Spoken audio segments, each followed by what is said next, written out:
Assalamualaikum warahmatullahi wabarakatuh. Saya Andika Pratama Ramadianto dari Pendidikan Geografi Universitas Jember akan menyampaikan materi mengenai dinamika litosfer dan dampaknya terhadap kehidupan.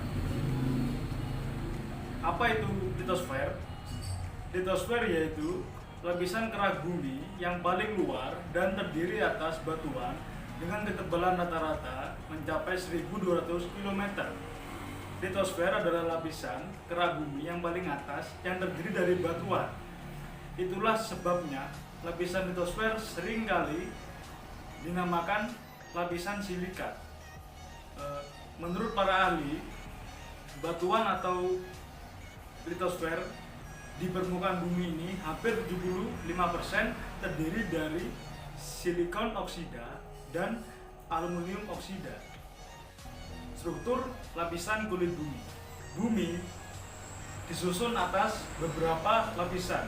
Yang pertama, barisfer, yaitu lapisan inti bumi yang merupakan bahan padat yang tersusun dari lapisan naif, nikelum, dan ferum yang berjari-jari sekitar 3.470 km. Yang kedua, lapisan antara, yakni lapisan yang terdapat di atas naif dengan tebal 1.700 km.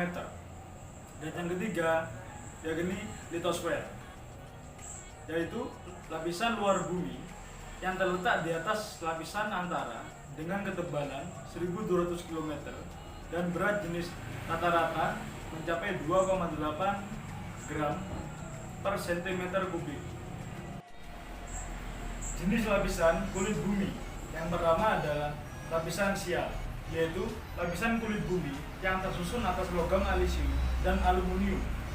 Pada lapisan sial ini antara lain terdapat batuan sedimen, granit andesit, jenis-jenis batuan metamo, dan batuan lain yang terdapat di daratan benua.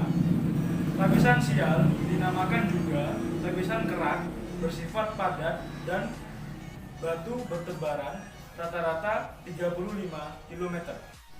Yang kedua yakni lapisan sima, yaitu lapisan kulit bumi yang tersusun oleh logam-logam silisium dan magnesium. Lapisan ini mempunyai berat jenis yang lebih besar daripada lapisan sial karena mengandung besi dan magnesium, yaitu mineral fero, magnesium, dan batuan basal. Lapisan ini merupakan bahan yang bersifat elastis dan mempunyai ketebalan rata-rata mencapai 65 km.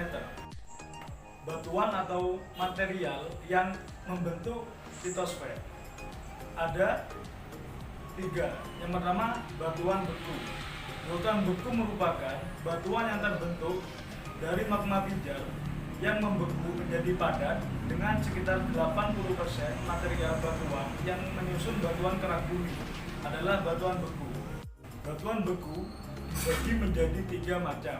Yang pertama adalah batuan beku dalam. Batuan beku dalam terjadi dari pembekuan magma yang berlangsung perlahan-lahan ketika masih berada jauh di dalam kulit bumi.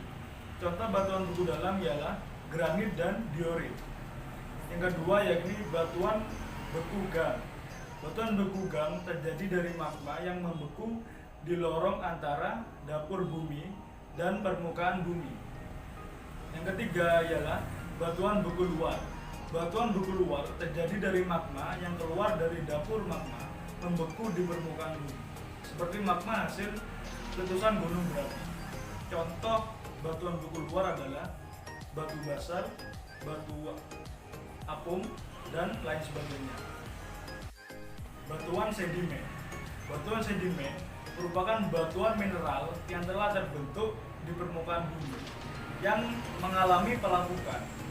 Bagian-bagian yang lepas dari hasil pelapukan tersebut terlepas dan ditransportasikan oleh aliran air, angin, maupun oleh gletser yang kemudian terendapkan atau tersedimentasi, dan terjadilah proses diagnesis yang menyebabkan endapan tersebut mengeras dan menjadi batuan sedimen.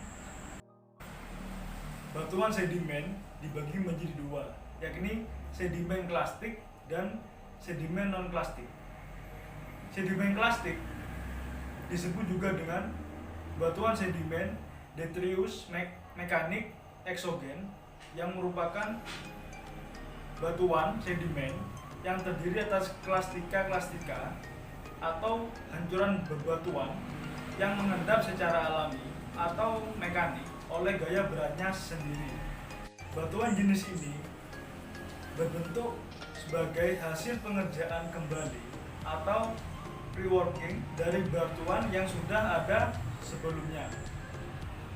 Proses pengerjaan kembali yang terjadi sebagai pembentukan batuan ini meliputi pelapukan, erosi, transportasi, dan juga redeposisi atau pengendapan kembali. Untuk menunjang proses tersebut dapat terjadi diperlukan beberapa media, yakni air, angin, es, dan juga efek gravitasi atau beratnya sendiri. Yang kedua yakni sedimen non-plastik. Batuan non-plastik ini merupakan jenis batuan sedimen yang berbentuk sebagai hasil penguapan suatu larutan atau pengendapan material yang berada di tempat itu juga. Proses pembentukan batuan jenis ini bisa terjadi dengan proses kimiawi, biologi, ataupun organik, ataupun kombinasi antara keduanya, yakni kombinasi antara kimiawi dan juga organik atau biologi. Batuan metamorf.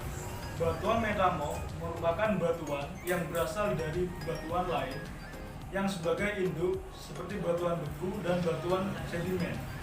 Batuan induk berasal dari batuan itu sendiri, akan tetapi dengan syarat sudah melalui proses mineralogi. Batuan metamorf dapat dibedakan menjadi 3 jenis. Yang pertama yaitu batuan metamorf thermal. Batuan metamorf thermal adalah batuan metamorf yang terbentuk karena adanya sebuah peningkatan suhu atau pemanasan dan perubahan kimia yang terjadi karena intrusi magma. Contoh batuan metamorf thermal adalah batu marmer yang terbentuk dari batu gamping. Yang kedua yakni batuan metamorf dinamo, adalah suatu batuan yang terbentuk karena terdapat tekanan yang cukup besar disertai dengan pemanasan serta tumbukan. Tekanan tersebut bisa berasal dari lapisan bertumpuk yang terdapat di atas batu dalam jangka waktu yang lama. Contoh dari batuan metamorf dinamo adalah batu sablat. Yang ketiga ialah batuan metamorf thermal pneumatolik, yaitu suatu batuan yang terbentuk karena terdapat zat-zat tertentu yang memasuki batuan pada saat itu sedang mengalami sebuah proses metamorfosis batuan. Contoh dari batuan metamorf thermal pneumatolik ini ialah batu topas. Tektonisme merupakan perubahan atau pergeseran letak lapisan kulit bumi secara mendatar atau vertikal. Jadi, yang dimaksud dengan gerak tektonik adalah semua gerak naik dan turun yang menyebabkan perubahan bentuk kulit bumi. Gerak ini dibedakan menjadi 2. Yang pertama adalah gerak epirogenetik dan yang kedua ialah gerak orogenetik. Vulkanisme. Vulkanisme adalah peristiwa yang berhubungan dengan aktivitas gunung api, yaitu pergerakan magma dari dalam litosfer yang menyusup ke lapisan yang lebih atas atau sampai ke permukaan bumi. Di dalam litosfer, magma menempati suatu kantong yang dinamakan dapur magma. Kedalaman dan besar dapur magma itu sangat bervariasi. Seisme. Seisme atau gempa bumi adalah getaran-getaran permukaan bumi yang disebabkan oleh energi gerak dari dalam bumi yang melepaskan kekuatan-kekuatan yang mengakibatkan pergerakan-pergerakan batuan. Tenaga eksogen, yakni tenaga yang berasal dari luar bumi, antara lain berasal dari hujan, panas matahari, angin, aliran air, dan luncuran glasier serta makhluk hidup. Tenaga eksogen terdiri dari 5 macam. Yang pertama ialah pelapukan, yang kedua ialah pengipisan, yang ketiga ialah mass wasting atau pengangkutan material, yang keempat denudasi, dan yang kelima ialah sedimentasi. Manfaat litosfer bagi kehidupan. Litosfer merupakan lapisan bumi yang langsung berpengaruh terhadap kehidupan dan memiliki manfaat yang sangat besar bagi kehidupan di bumi. Litosfer bagian atas merupakan tempat hidup bagi manusia, hewan, dan tumbuhan. Manusia melakukan aktivitas di atas litosfer. Selanjutnya, litosfer bagian bawah mengandung bahan-bahan mineral yang sangat bermanfaat bagi manusia.